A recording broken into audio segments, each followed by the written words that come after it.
Iran में 88 रुकनी assembly of experts ने मुश्तबा खamenei को ईरान का नया सुप्रीम लीडर चुन लिया। क्या ईरान में मुश्तबा खamenei को वाकई ही वहाँ की असेंबली ऑफ एक्सपर्ट्स ने चुना है? क्या ईरानी सुप्रीम लीडर सिर्फ वहाँ के 88 रुकनी जो एक्सपर्ट्स होते हैं असेंबली में बैठे हुए उनकी मेजॉरिटी से ही आता है, या फिर ईरान में सुप्रीम लीडर को लाने में किसी और चीज़ का, किसी और अदारे का अहम और फैसला कुन किरदार होता है? यही आज समझने और जानने की कोशिश करते हैं रीथिंक विद उमर जावेद में। तमाम दोस्तों को रीथिंक विद उमर जावेद में वेलकम।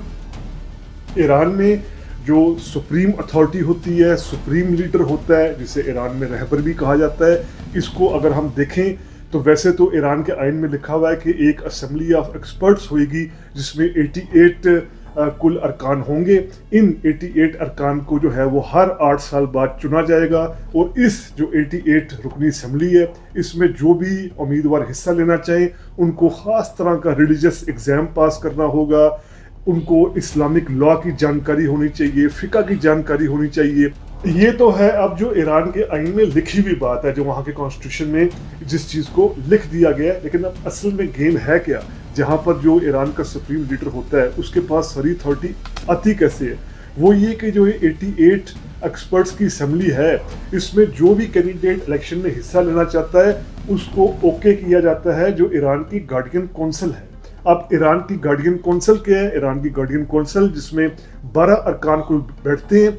इन 12 जो अरकान मेंबर्स होते हैं इनमें से 6 को खुद सुप्रीम लीडर चुनता है, सुप्रीम लीडर नॉमिनेट करता है, और जो बाकी 6 होते हैं इनको वैसे अप्रूव तो पार्लियामेंट करती है, लेकिन जो हतमी नॉमिनेशन होती है बाकी 6 की भी ये वहाँ के अदलिया के, वहाँ के जजेस का चीफ होता है उसने करनी होती है। और दिलचस्प बात यह कि जजेस का चीफ जो होता है उसको भी वहाँ का सुप्रीम लीडर ही बनाता है। यानी जो ये 12 रुकनी गार्डियन कौंसिल है जिसमें जो एक्सपर्ट्स की असेंबली है उसका फैसला करना है उम्मीदवारों का, इस पर मुकम्मल तौर पर देखा जाए तो सुप्रीम लीडर जो ईरान का होता है उसकी मर्जी होती है कि ये 12 अरकान कौन कौन से होने चाहिए। इसके बाद अगर हम देखें तो ये फिर लिखी पड़ी एक बात होती है कि सुप्रीम लीडर का चुनाव 2/3 मेजॉरिटी से होगा, और 88 अरकान में से जो 2/3 कहेंगे वही जो है वो होगा। पहली बात तो ये है कि ईरान में सिर्फ 89 में हुआ था, 1989 में जब रूह अल्लाह खमीनी जो है उनकी वफात हुई थी, उसके बाद इलेक्शन और चुनाव हुआ था जिसमें आयतुल्लाह खamenei जिनको अभी अमेरिका और इसराइल ने शहीद किया वो बने थे। उसके बाद अब फिर मुश्तबा उनके बेटे आए हैं। लेकिन इसमें जो बुनियादी चीज़ ये है, अगर हम खुद जो आयतुल्लाह खamenei जिस तरीके से 89 में रूहुल्लाह खमीनी के इंतकाल के बाद बने थे, वहाँ से हमें समझ आ जाएगी सारी गेम होती क्या है। वो गेम होती ये है, एक तो जिस तरह हमने बताया कि गार्डियन कौंसिल में खुद सुप्रीम जो लीडर होता है उसकी मर्जी के अरकान होते हैं, और उसके बाद जो सबसे बड़ी रियलिटी होती है, यानी अगर आप सच पूछें कि ईरान में सुप्रीम लीडर किसकी मर्जी से आता है तो वो है असल में जो ईरान की इस्लामिक रेवोल्यूशनरी गार्ड कोब होती है। यानी ईरान की जो इस्लामी रेवोल्यूशनरी गार्ड जो वहाँ की आर्मी का सबसे प्राइम अदारा है जिसे IRGC भी कहते हैं, इसका बहुत बड़ा अमल दखल होता है। अब ये आइन में नहीं लिखा हुआ कि असेंबली ऑफ एक्सपर्ट्स में IRGC का अमल दखल होगा, लेकिन असल में ये अमल दखल इस्लामिक रेवोल्यूशनरी गार्ड्स का होता है। वो कैसे? क्योंकि जब 1989 में रूहुल्लाह खमीनी की वफात के बाद आयतुल्लाह खamenei जो अभी शहीद हुए हैं, इनको जब ईरान का सुप्रीम लीडर बनाया गया असेंबली की तरफ से, तो उस वक्त ये ग्रैंड आयतुल्लाह भी नहीं थे, यानी ये आयतुल्लाह नहीं थे। आयतुल्लाह खमीनी जब 1989 में इनको बनाया गया था, ये इनके पास जो पोस्ट थी, इनको जो कहा जाता था हिज्जतुल इस्लाम, यानी ये एक बड़ी अच्छी आला पोस्ट होती है, लेकिन ये जो ईरान में सुप्रीम लीडर होता है उससे नीचे की पोस्ट होती है। ये आयतुल्लाह भी नहीं थे, लेकिन जैसे ही इनका इलेक्शन होता है ये सुप्रीम लीडर बनते हैं तो इनको फिर आयतुल्लाह बना दिया जाता है।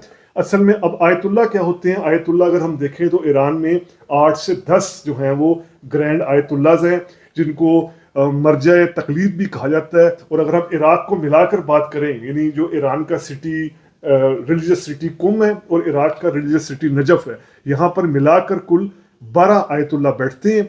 और ये आयतुल्लाह जो है वो मज़हब पर अथॉरिटी माने जाते हैं, मज़हब पर, कुरान, हदीस, फ़िक़ा पर सबसे ज़्यादा इनका इल्म माना जाता है। और इन्हीं में से फिर जो सुप्रीम लीडर होता है, रहबर होता है, वो इन सब का फिर चीफ बन जाता है।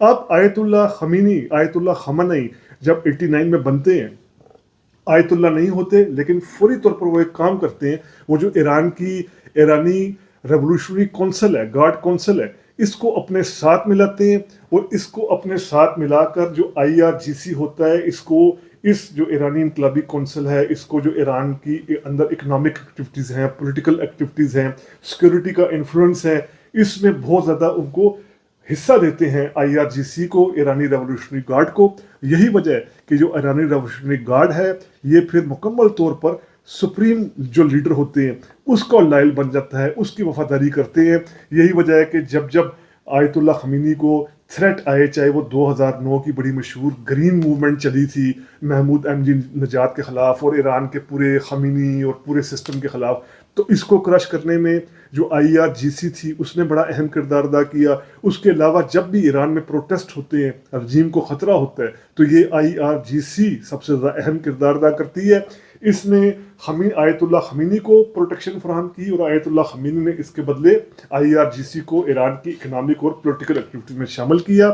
अब भी जो ये मुश्तबा खamenei का इंतखाब हुआ है, इस इंतखाब में भले ही वो असेंबली ऑफ एक्सपर्ट्स के 88 लोग बैठे हों, उन्होंने अक्सरियत ने कहा हो कि जी मुश्तबा खमीनी बनेंगे, लेकिन असल ताकत है वो IRGC की है। और जो मुश्तबा खamenei है, ये IRGC में इनकी भी काफ़ी ज़्यादा जड़ें हैं, क्योंकि ईरान इराक वार के दौरान 1980 से 88 तक इन्होंने इस जंग में हिस्सा लिया था, और इनके तब ताल्लुकात चले आ रहे थे ईरान की IRGC के साथ, अच्छे ताल्लुकात चले आ रहे थे।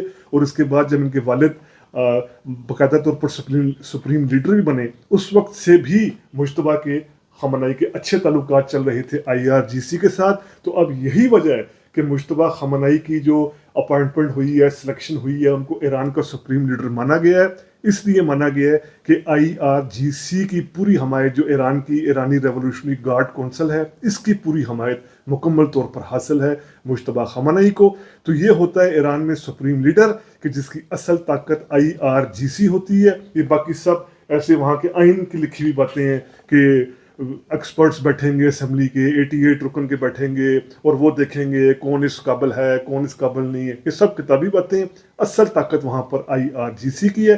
तो बहरहाल जो भी है, IRGC के तहत बनाए गए इस निज़ाम में मुश्तबा खamenei अब ईरान के सुप्रीम लीडर बन गए हैं। जो भी है, कम अज़ कम एक ऐसा सिस्टम है जिसको अभी तक अमेरिका और इसराइल ख़त्म नहीं कर पा रहे। बहरहाल फिर भी रीथिंक विद ओमर जावेद के प्लेटफॉर्म के ज़रिए हमने आपके सामने ये एक रिसर्च बेस्ड तजिया पेश किया कि किस तरह ईरान में सही मायनों में जो सुप्रीम लीडर बनता है उसके पास असल ताकत कहाँ से आती है। उम्मीद करते हैं आपको वीलॉग पसंद आया होगा। अगर पसंद आया है तो काइंडली सब्सक्राइब कीजिए रीथिंक विद ओमर जावेद। शुक्रिया।